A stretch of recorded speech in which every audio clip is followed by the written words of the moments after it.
Hi, I'm Dr. Toby Watkinson. Welcome to my backyard kitchen. We have a little bit more of a kitchen here than most backyard kitchens.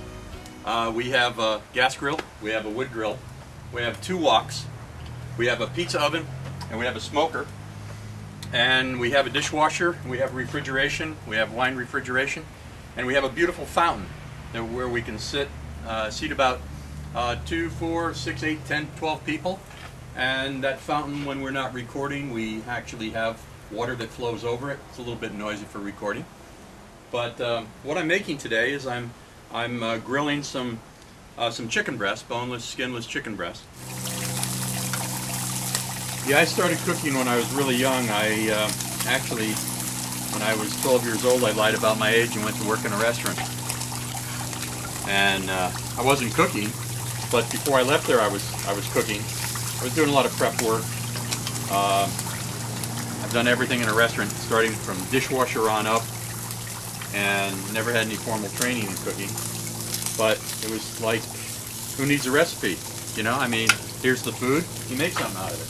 You know? And so I have cooked forever and enjoy it. But, you know, like anything, you enjoy it a lot more when you don't have to do it morning, noon, and night for other people the way most people have to do it. But my wife often says, oh gee, make that thing for me that you made the other day. And that's the one thing about when you don't cook with a recipe is practically every time you make it, it's different. But so many of the things that I make that my family likes and my friends like, I've cooked it so many times that, you know, if there is a recipe, it must be hidden away in my brain because it turns out the same way every time, and everybody loves it.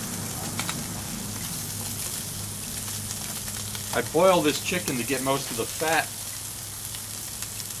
cooked away. It's boneless, skinless chicken breast, and I'm just putting a touch of some olive oil, and we have 18 olive trees here on the property, and they haven't been sufficient yet to produce to where we can make our own olive oil, but it's a dream that I've always had to make the olive oil. We've got Sangiovese grapes. We have also several other different kinds of table grapes, Thompson, Red Flame, so forth, and I've got 5 herb gardens, vegetable gardens, all organic. I don't add salt to my food. Everybody says, wow, this is really great. What did you put on it? Basically, this I put some little bit of olive oil on, but normally I don't use things on my food, and everybody says, wow, this is really great. I'm adding some fresh rosemary to the salad. And the salad dressing that I'm using right now, because I am following one of my diets, and I've developed several diets through the years, but one of my diets right now that I'm following has no fat in it, and so I have been using things like lemon, a little rice vinegar on my salads, and it really makes for a nice taste. And when you use fresh herbs like rosemary, I use rosemary a lot because I have a lot of it, but I also have lemons. These lemons are organic. They're from my trees here on the property. And then I also use rice vinegar. I use unsweetened, unflavored rice vinegar, and I really find that together with the lemons I use are Myers lemons, which are half orange, half lemon, and they don't have the same bite as other lemons, so there's a little bit of sweetness to it, but certainly not so much that it makes a problem with any dietary issue. I like romaine lettuce, and I have grown some of my lettuces. This is actually organic from an organic market, locally grown. I always try to support the local establishment, the local farmers, so forth.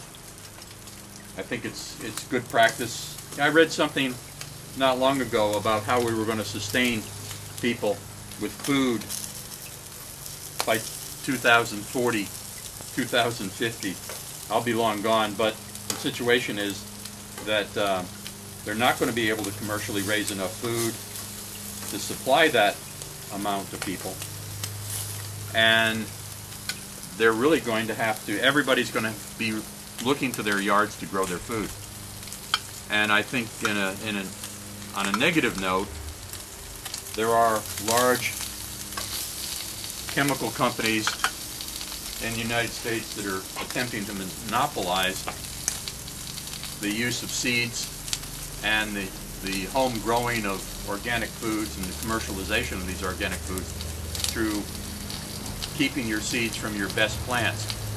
And my father used to keep all his seeds, and he had them all categorized. He always took his best plants, and he had a large organic garden. And when I was young, I started in that garden. When I said, "Dad, can I have some money?" He said, "Here's a shovel. Let's see how much work you can do, and I'll talk to you about the money later." But we used to start, as soon as the ground would thaw, we would start turning the ground over.